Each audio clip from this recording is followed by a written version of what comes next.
पिता का धन्यवाद हो कि प्रभु ने हम सबों की सहायता की कि आज की संध्या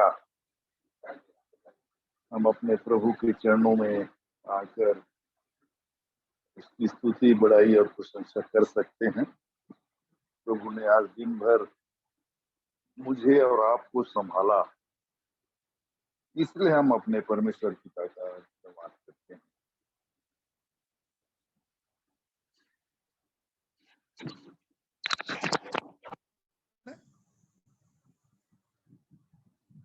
हेलो,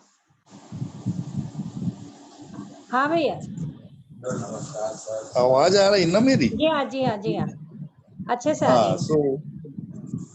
सो परमेश्वर पिता का धन्यवाद और बहन का भी धन्यवाद। बहन ने अपने समय को मुझको दिया कि मैं कुछ बातों को जो आज मैं प्रभु के वचनों से सीख रहा था उनको आप सबों के सामने रख सकूं और आप लोग भी इस पर मनन की करें कि बीते दिनों मैं और आप एक चीज पर ध्यान दे रहे हैं, पिता पुत्र का संबंध, और परमेश्वर ने कैसा उपाय मेरे और आपके जीवन में किया है, वो क्या करना चाहता है हमारे पास अपने नजदीकी में बुला के, हमारे पापों को क्षमा करके। हमारा परमेश्वर पिता, उसकी मनसा क्या है, इसको थोड़ी सी बात को मैं अवश्य आप लोगों के सामने रखने की कोशिश करूंगा। निकालेंगे पहला यूहन्ना की पत्री उसका 3रा अध्याय, उसका 1 से लेकर 3 वचन तक पहले मैं पढ़ूंगा। पहला यूहन्ना की पत्री उसका 3 अध्याय 1 से 3, जहां पर ऐसा लिखा है, देखो पिता ने हमसे कैसा प्रेम किया है कि हम परमेश्वर की संतान कहलाएं, और हम हैं भी।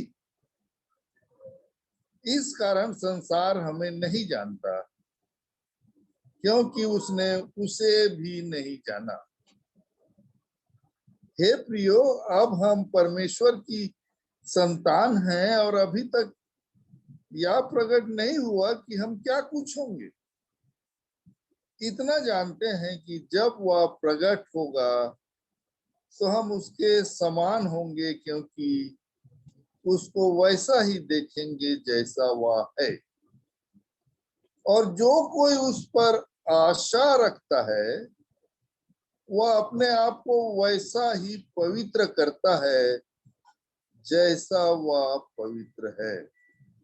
तो परमेश्वर अपने इस पवित्र वचन पर आशीष दे। और जैसे हम बहुत बार इस वचन को पढ़े हैं और सुने भी होंगे प्रभु के दासों के मुंह से कि इस परमेश्वर के वचन को, कि इसका पहला वचन कहता है कि देखो पिता ने हमसे कैसा प्रेम किया, उसने मुझसे और आपको कैसा प्रेम किया कि हम परमेश्वर की संतान कहलाएं। अभी हम पृथ्वी पर किसी किसी की संतान हैं, पर परमेश्वर ने अद्भुत करुणा मेरे और आपके जीवन में किया, हमारे पापों को क्षमा किया, अपनी नजदीकी में हमें बुलाया। हम भी संसार की तरफ दौड़ रहे थे, प्रभु ने अद्भुत करुणा मेरे और आपके जीवन में किया, बुलाया उसने, संसार में से निकाला मुझे और आपको, पापमय जीवन से मुझे और आपको छुड़ाया उसने। और उसकी एक पवित्र मनसा जो प्रकट हो रही यहाँ पर इस वचन के अनुसार, वो चाहता है कि हम परमेश्वर की संतान कहलाएं। ये परमेश्वर की इच्छा है। परमेश्वर चाहता है मैं और आप परमेश्वर की संतान कहलाएं। और नीचे लिखता है और हम हैं भी। इसको कौन बोलेगा? और हम हैं भी, इसको कौन बोलेगा? मुझको और आपको बोलना पड़ेगा कि मैं हूं परमेश्वर की संतान।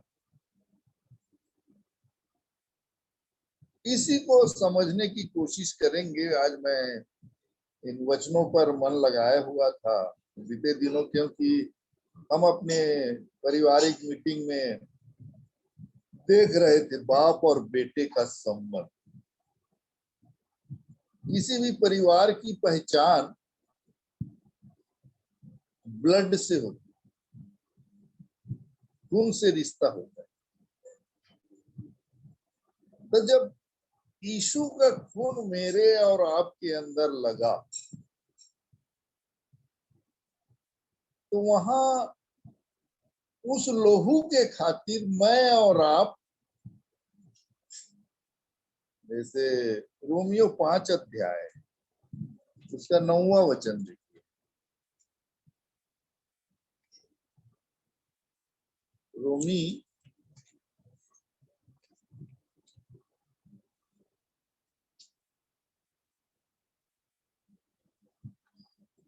5 उसके 9 में लिखा है, अतः जबकि हम अब उसके लोहू के कारण धर्मी ठहरे, यीशु के लोहू के खातिर मैं और आप धर्मी ठहरे, उस लहू के खातिर अब हम उसके परिवार के, परमेश्वर के परिवार में सम्मिलित हो गए।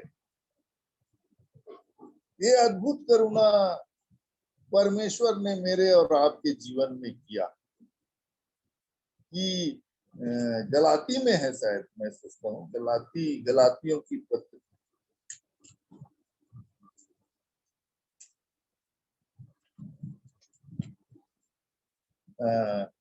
उसका 4वां अध्याय,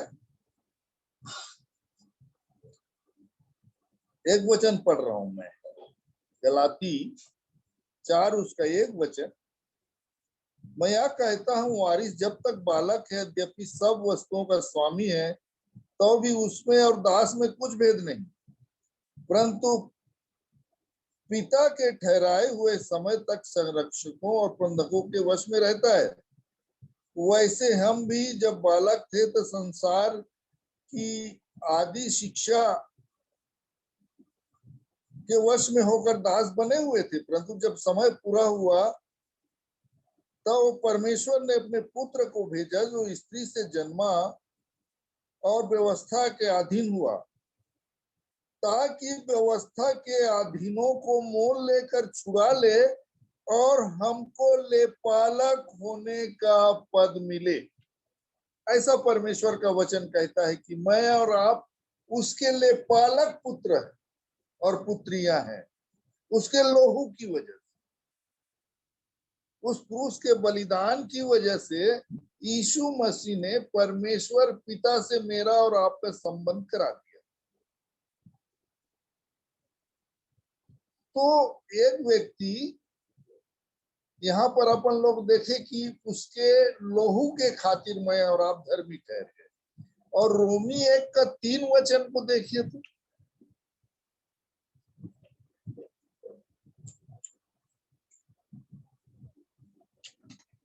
रोमी 1 उसका 3 वचन में लिखा है,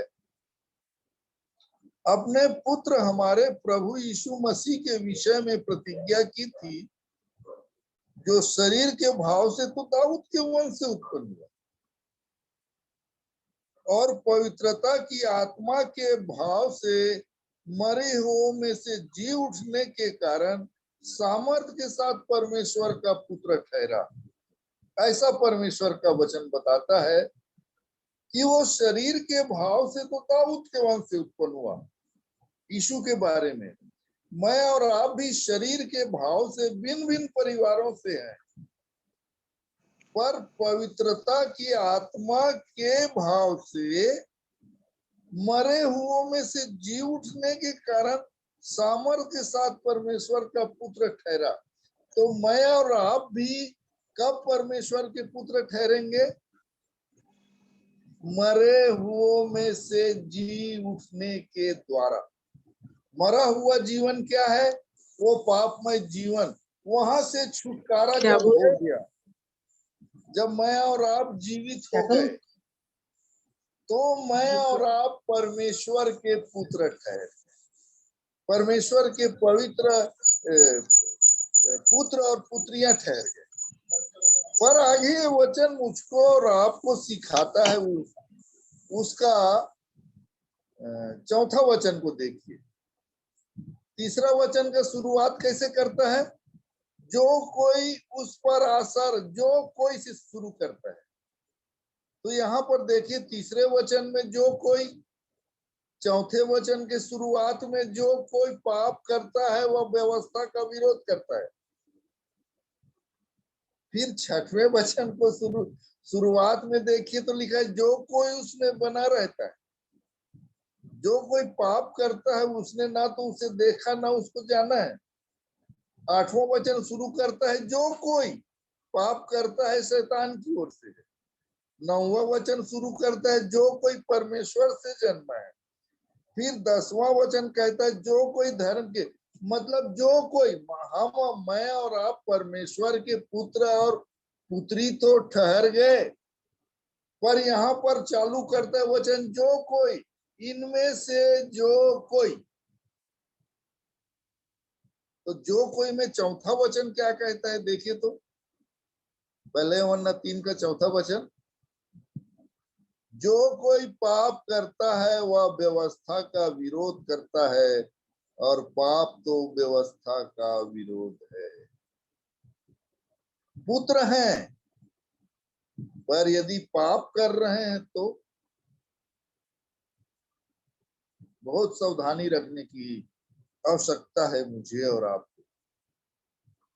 पांचवा वचन कहता तुम जानते हो इसलिए प्रकट हुआ कि पापों को हर ले जाए और उसके स्वभाव में पाप नहीं। जब वो उसके स्वभाव में, मतलब हमारे यीशु के स्वभाव में पाप नहीं, और जब यीशु मसीह के खातिर मैं और आप परमेश्वर के पुत्र ठहर रहे हैं तो हमारे स्वभाव में पाप, फिर कैसे परमेश्वर के पुत्र हैं मैं और आप? क्योंकि वो वचन कह रहा है उसके स्वभाव में पाप नहीं है। और वचन, छठवां वचन कहता है जो कोई उसमें बना रहता है वह पाप नहीं करता। हम पुत्र और पुत्री ठहरा दिया उसने अपने लहू के द्वारा। अपने परिवार में वचन इफिसी में पढ़ेंगे तो वहां लिखा है अब तुम विदेशी और मुसाफिर नहीं रहे, पर उसको देखेंगे तो इफिसी 2 अध्याय,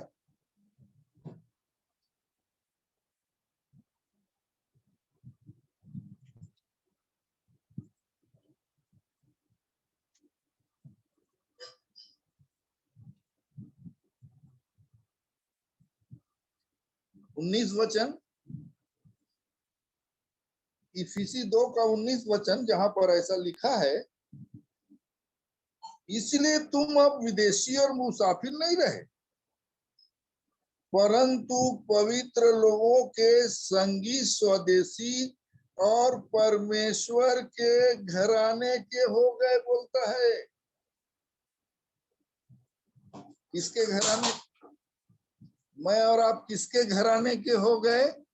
परमेश्वर के घराने के, क्योंकि मैं और आप परमेश्वर के पुत्र कहलाने लग गए। परमेश्वर के पुत्र हैं मैं और आप। तो कहता है वचन जो कोई उसमें बना, उस अब पुत्र कहलाने के बाद अपने परिवार में हम बने हैं कि नहीं? पिता से मेरा और आपका संबंध बना हुआ है कि नहीं? कई परिवार ऐसे होते हैं कि परिवार में तो रहते हैं पर किसी से कोई मतलब नहीं, खाया पिया घर से चल गई। संबंध कैसा है मेरा और आपका पिता के साथ?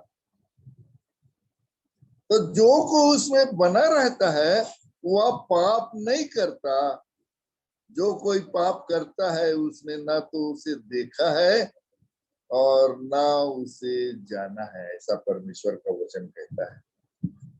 प्रभु मेरी और आपकी सहायता करे कि जब उसने मुझे और आपको अपना पुत्र बना लिया है तो मैं और आप उसके पुत्र जैसा जीवन जीते हैं कि नहीं?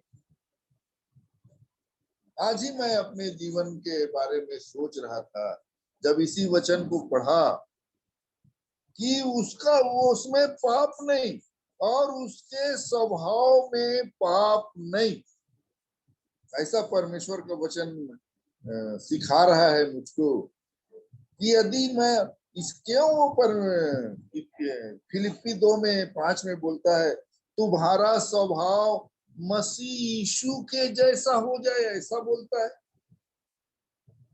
तो मसीह यीशु का स्वभाव निष्पाप स्वभाव, कोई पाप नहीं उसमें।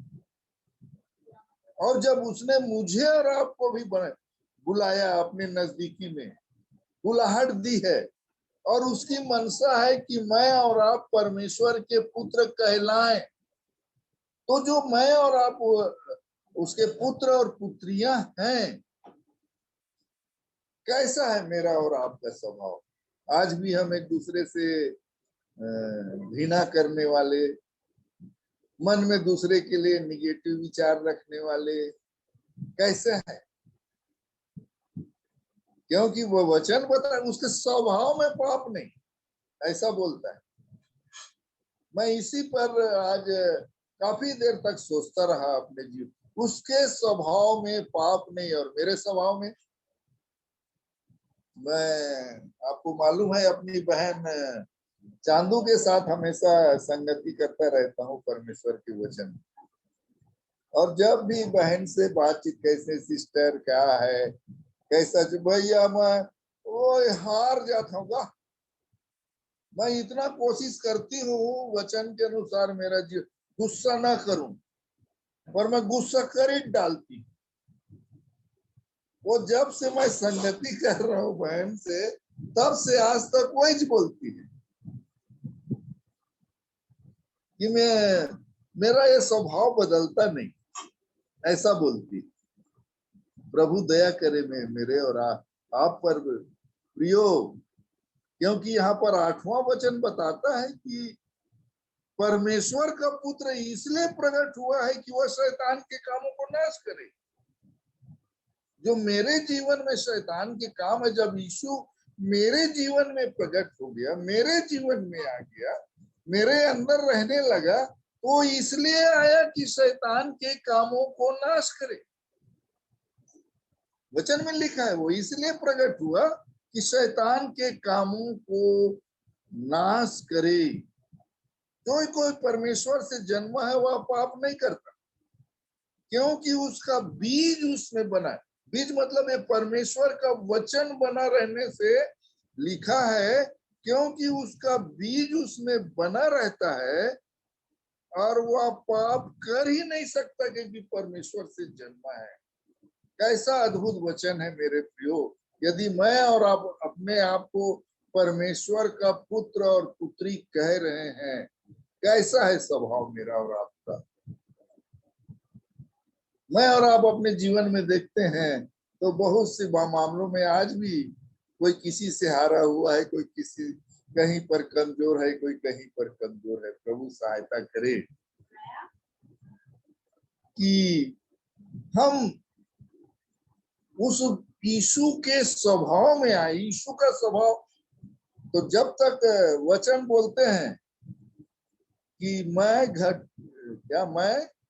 घटूं और वो बढ़े, तो जब तक मैं और आप नहीं घटेंगे, मरेंगे नहीं मैं और आप, तब तक वो जीवित कैसे हो? जैसे उस दिन उदाहरण में भी मैं और आप देख रहे थे कि बीज जो बोया जाता है, अगर वो मरे नहीं तो जीवन नहीं आएगा। उसी प्रकार जैसे यीशु मेरे जीवन में आया तो हेम कुमार का स्वभाव खत्म होना चाहिए, क्योंकि परमेश्वर का पूरी रीति से पुत्र बनने में मेरा स्वभाव ही बाधक है, मेरा शरीर ही बाधक है, मेरा विचार ही बाधक है। ये मुझको परमेश्वर के स्वभाव में नहीं बढ़ने देता है। तो आज मैं इस वचन को आज पढ़ा मैं 3रा अध्याय, और प्रतिदिन अभी यूहन्ना पढ़ते पढ़ते पहला यूहन्ना की पत्री में पहुंचा हूं, और इसको प्रतिदिन सुबह उठकर मैं परमेश्वर के वचन को अपने जीवन के लिए सीखने की कोशिश करता हूँ। मैं तो आज नहीं सोचा था कि आज परमेश्वर के वचन को रखूंगा, पर प्रभु ने जो आज मुझको सिखाया, इस वचन से जो मैंने आज सीखा, उस वचन को मैंने आप लोगों के सामने रखने की कोशिश की, क्योंकि परमेश्वर की इच्छा है कि हम परमेश्वर की संतान कहलाएं। और नीचे जो लिखा है, हम हैं भी, हम हैं भी, इसको बोलना पड़ेगा मुझे और आपको कि मैं परमेश्वर का संतान हूं। पर जब अपने जीवन को मैं और आप देखते हैं, अपनी एक्टिविटीज को मैं, पर वैसा जीवन दिखाई नहीं देता, क्योंकि वो बोलता है तुम्हारा स्वभाव मसीह यीशु के जैसा हो जाए। तो पुत्र बनने से मसीह का स्वभाव, मसीह का चरित्र प्रकट होना चाहिए, है ना। तो प्रभु मुझ पर और आप पर दया करे, हम सब इसको, इन वचनों पर ध्यान करें जो प्रतिदिन मैं और आप सुनते हैं कि मेरा और मेरे पिता, पिता बोलने से सच में एक ऐसा संबंध, परमेश्वर बोलते हैं तो कुछ दूसरा लगता है, पर जैसी पिता बोलते हैं तो दूसरी बात, अपनत्व सा लगता है कि मैं पिता बोल रहा हूं तो मैं उसका बेटा हूं। जब मैं और आप प्रार्थना करते हैं या कुछ भी, और प्रभु यीशु मसीह ने भी जब अपने चेलों को प्रार्थना करना सिखाया तो उसने संबोधन ही दिया, हे पिता, हे हमारे स्वर्गीय पिता।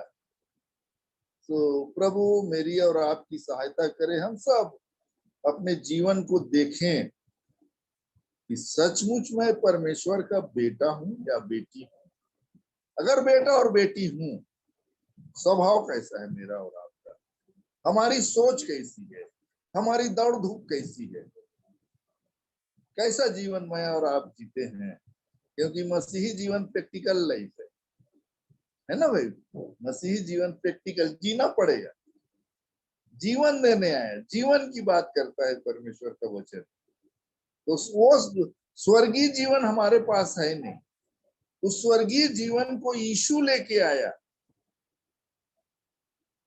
कि मैं और आप शरीर और उसकी बातों से हटकर आत्मा की बात, क्योंकि आत्मा रहता है ऊपर, शरीर नहीं, और यहां से निकाल कर परमेश्वर मुझे और आपको अपने साथ, उसका प्रेम है। दिखा जैसे पढ़ा हमने कि पिता ने हमसे कैसा प्रेम किया है कि हम उसकी संतान कहलाएं। उसका प्रेम है कि मैं और आप उसकी संतान कहलाएं। वो चाहता है मैं और आप उसकी संतान बने, उसकी संतान यीशु के जैसा। और जैसे वो रोमियो 8 में, रोमी 8 का 19 भी है, जिसमें लिखा है कि पृथ्वी बड़ी आशा भरी दृष्टि से परमेश्वर के पुत्रों की, एक वचन नहीं है वहां पर, बहुवचन है।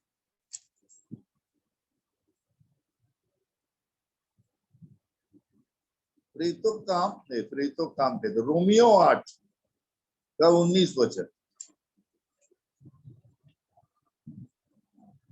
क्योंकि सृष्टि बड़ी आशा भरी दृष्टि से परमेश्वर के पुत्रों के प्रकट होने की बात जो रही है। प्रभु सहायता करे कि जब उसने इतनी बड़ी योजना मेरे और आपके जीवन में, और प्रभु ने हमारी आंखों को खोला, मेरी और आपकी आंखों को खोला है, तो हम देखें कि कैसे बेटे और बेटियां हैं हम अपने परमेश्वर पिता के। तो प्रभु मुझ पर भी और आप सबों पर दया करे। इस समय के लिए बहन ने मुझे दिया, इसलिए मैं परमेश्वर पिता का धन्यवाद करता हूँ।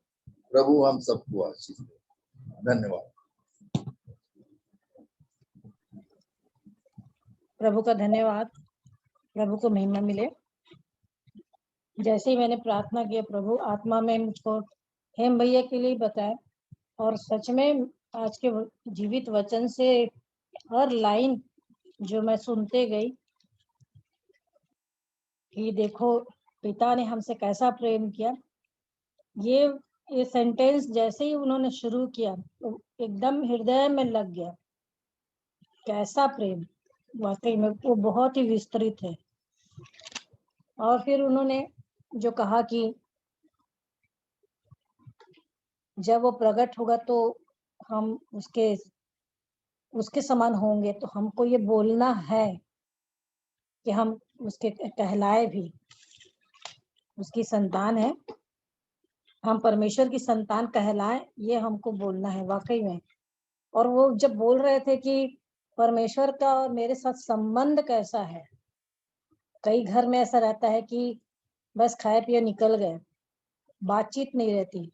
सच में हर दिन मेरा प्रभु के साथ बातचीत और संबंध बना हुआ है कि बेटी और एक पिता का।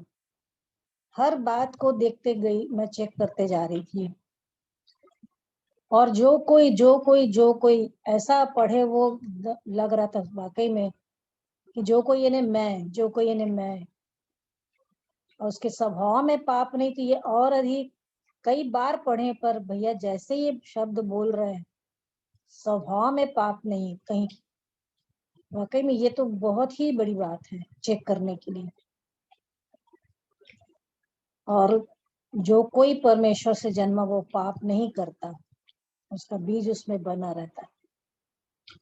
हर लाइन, हर एक वचन प्रभु की आत्मा ने, पवित्र आत्मा ने भैया के द्वारा हम सब के जीवन के लिए जो आज के दिन में प्रकट किया, मैं प्रभु का धन्यवाद करती हूँ, उसकी महिमा करती हूँ और ये वचन की प्रशंसा करती हूँ कि वचन ही दोधारी तलवार है जो हमारे मनों को जांचता, और जैसे उन्होंने कहा कि हम उसके योग्य बन जाए और हम सब मरे हुए में जी उठने में जब है तब तो उसके पुत्र और पुत्रियां।